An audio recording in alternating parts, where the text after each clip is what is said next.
Bonjour everyone, welcome back to my channel, and if you're new here, welcome. We're travel buddies now, so make sure you hit that subscribe button. Now, am I in Paris, France? No, I'm not. Now, I am wearing this beret and I feel like I'm in Paris, but I'm just at home. But this is just my way of manifesting my way to Paris this year in 2024, okay? But let's get right into this video. So I got off the Msc Magnifica about a couple weeks ago. And I'm just going to give you guys my honest reasons why I did not like this cruise.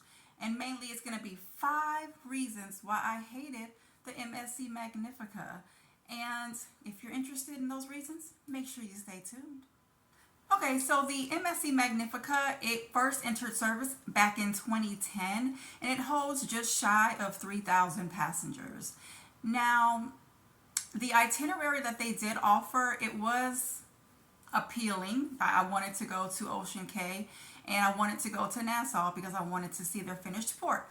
So although the itinerary was appealing to me, the onboard experience for me did fall short, and it's just due to various reasons. So I'm going to get into those 5 reasons right now, starting with number 1. So there was a big language barrier for me. Communication is definitely key anytime you're dealing with customers and people of all different types of background. And I just felt like a lot of the crew members were not, they just didn't speak a lot of English, you know. And I mean, I'm not saying that they have to speak fluent English, but if I'm asking a question and they don't understand, well then now I'm giving misinformation, or I'm not giving any information at all. And that's just not good for your customers who are sailing on your ship. And I mean, some of these language barriers resulted in, for me, overcharges on several occasions, overcharges in for different drinks. And when I was doing the muster drill, when I first got on the ship, I was trying to ask a question in regards to my muster drill to one of the people who had like a little life vest on. One of the crew members, he had a life vest on and was holding up signs, and I'm asking him a question and he just basically didn't understand me and kind of ignored me, kind of almost shooed me off. Now that was a little rude. I mean, maybe he just didn't understand me, but again, a language barrier. I don't know. I just felt like if you're going to be out there holding signs and having your little life jacket on, can you please answer a question or have someone near that can interject and give me the information that I need? No one helped out. Everyone was just looking around. So I just moved on with that, but you know, it was kind of annoying. And then the other thing, when I was eating in the main dining room on the first night, I asked the waiter, I said, can you bring me he asked for me what was I wanting to drink. And I said, I want to order a Long Island iced tea. So he goes, now it does take him a while to come back, and he brings me a iced tea, a regular iced tea. And I'm like, no, I don't want a regular iced tea. I want a Long Island iced tea, like a drink from the bar with alcohol in it. And he shook his head and he said, oh, okay. And I said 3 times, alcohol with alcohol, Long Island iced tea. And he's like, yes. He left, never came back. Come on. I was like, okay, I'm going to chalk that one up to whatever, you know. I was like, I'll just get a drink when I leave out the main dining room. But again, it was just a language barrier. And I realized, I think that later on in the cruise, that they don't serve cocktails in the main dining room. They only sell beer and I think wine. So I don't think that they could go and get cocktails and bring them back to the main dining room. But that is something that needed to be communicated to me, because I didn't know. This was literally my first night on the ship in the main dining room. And most cruises in their main dining room will go to the bar and get you a drink and bring it back. Apparently they didn't. It's either that or he just didn't understand what I was saying. But I'm pretty sure it was the latter. But that's neither here nor there. But yeah, language barrier. Okay, number 2. We're going to go to the dining experience. The quality and the variety of food was very, very subpar for me, especially the only specialty restaurant that was on the ship, which was the Oriental Plaza. And that really fell short.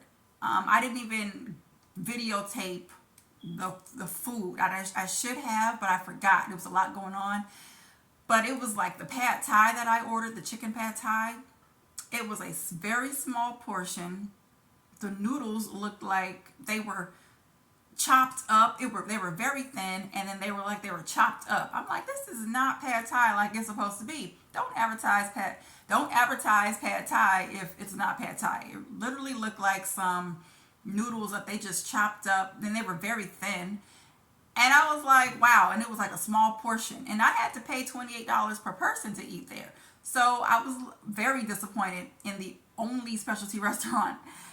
I was like, wow, okay, not coming here again. So eat there at your own, at your own risk. If you want to pay the $28, go ahead. But again, like I said, that menu fell short for me. Don't get me started on the buffet, okay? The buffet was very repetitive, very repetitive. They had a lot of hot dogs, a lot of hamburgers, a lot of fries, a lot of pizza. Now, the pizza was good, but I mean, like I said, it was very repetitive. And then, the other food was just a lot of, it was pasta. It was like the same thing every day in the buffet. I didn't really want to keep eating in the buffet, okay? It was just very repetitive. I didn't like it. The buffet was very small and narrow. So it was like hard to walk through because it was so many people. I don't know. It was just so many people, and I'm like in a narrow walkway. In that buffet, you just didn't even want to be in there. Okay, it was not the best. And then in the actual main dining room, again, those dining options and menu options were very subpar. Again, I wasn't very pleased with the first night that I was in the main dining room. And again, I didn't come back. So I didn't go back to the main dining room and eat the rest of the cruise. It wasn't worth it for me. What else? And then what irritated me is they do not have a kids package, like a soda package. I'm just like, why? They don't have a soda package for kids. And again, which correlates with the language barrier and the miscommunication, there was a lady who said, oh yeah, we do have, some sort of package for kids. It was like, yeah, if they're 2 and under, then they can drink pineapple juice and all that stuff for free. And we're like, oh, okay. So then we order a pineapple juice for her, and then they charge us $3.50. Why are you charging me $3.50 when you just said the kid? And she's like, oh no, they can drink free upstairs in the buffet. Ma'am, everybody can drink free in the buffet. Everybody. That's not just for kids 2 and under. I can drink pineapple juice in the buffet. You grab a cup and you get the juice. That's free for everyone in the buffet area. I'm talking about everywhere on the ship. You know what I'm saying? So it was just a language barrier. She didn't understand what I was saying. I'm like, a soda package, a juice package for kids.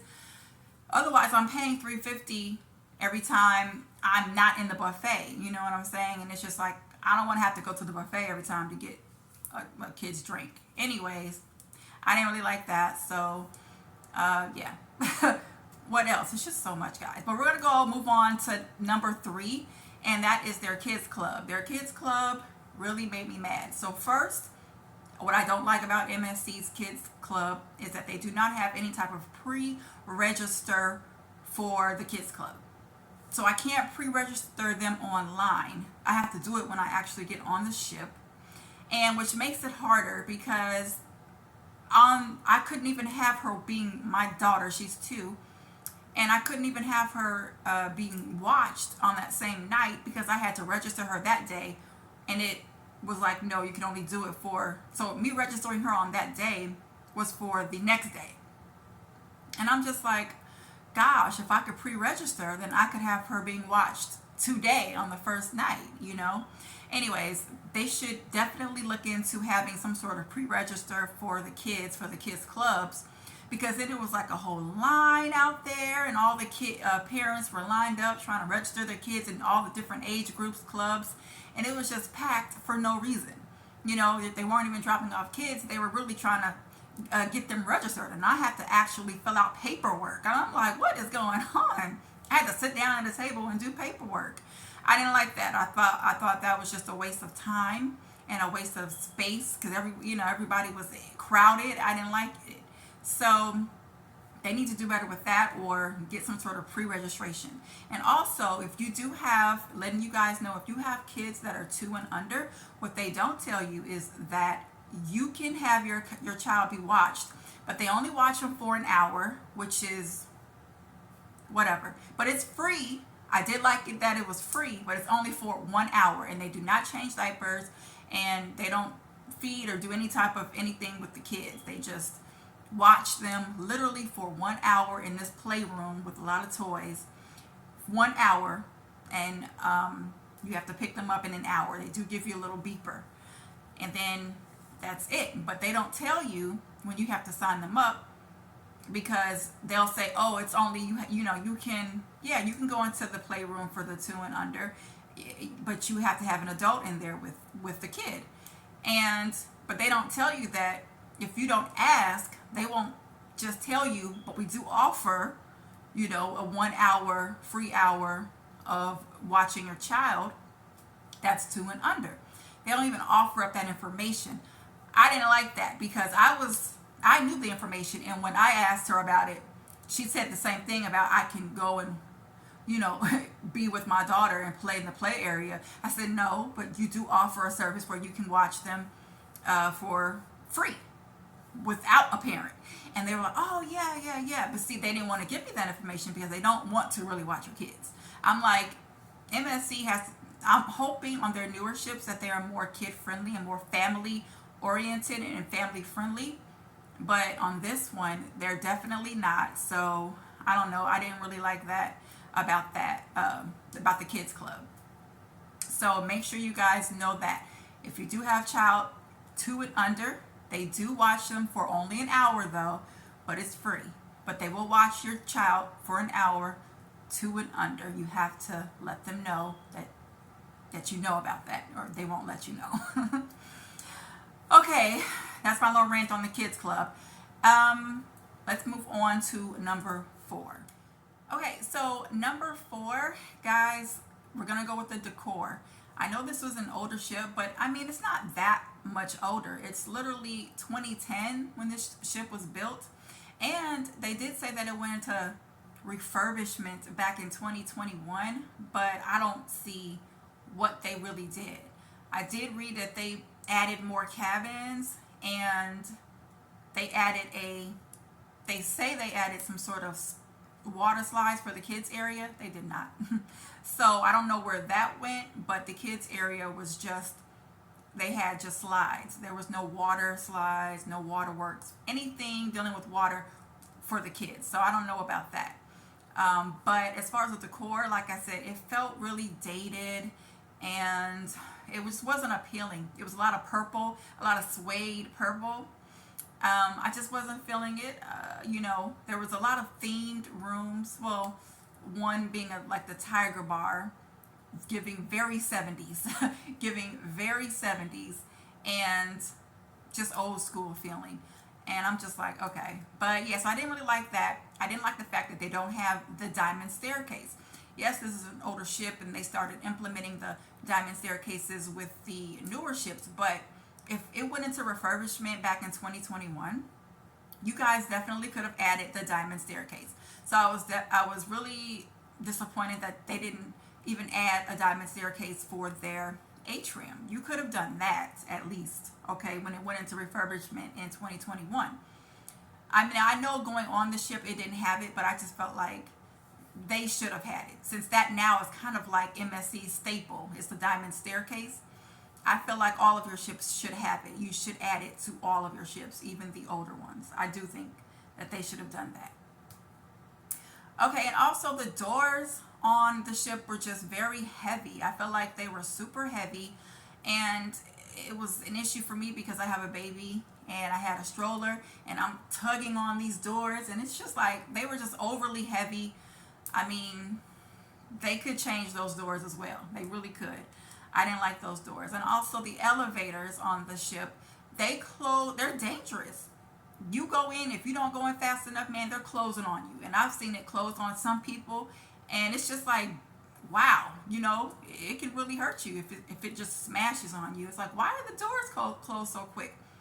So anyways, I didn't like the elevator doors for them closing so fast and so quick on you. It's like you have to race in there before they smash you. I don't know. That was weird. And let's get to number 5 just to wrap this up, guys. Number 5 was the smell of the ship. The smell of the ship was smoke. It smelled of just smoke.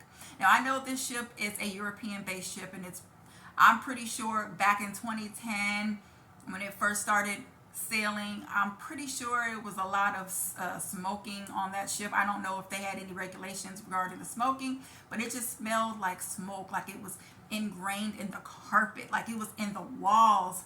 I don't know. It was like they tried to wash it out, but they just couldn't get that smell out. So, and it was just all over the ship. I don't know, guys. I didn't really like it. I didn't like that smell. Of course, as the cruise went on, I couldn't smell it anymore. But when you step on, it's like an old time, like smoky feel to it, like smell to it is what I'm saying. I didn't like that. I don't know what they have to do to get that out, but yeah, expect a smoke smell on the Magnifica.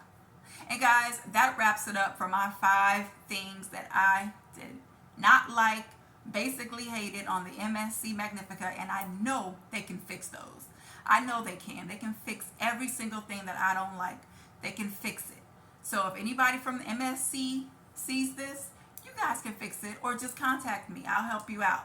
Okay, you guys are in the US base, so there's a lot of things that you all are still trying to work towards. I get it. So yeah, that's basically it, guys. I thank you for watching. Make sure you guys like, comment, and subscribe to this video, and I'll see you all in my next one, because my next one will probably be a full review. So if you want to see a full review of the things that I did like about MSC, make sure you look out for my overall review of Msc Magnifica. But otherwise, I'll see you all on my next video. Bye.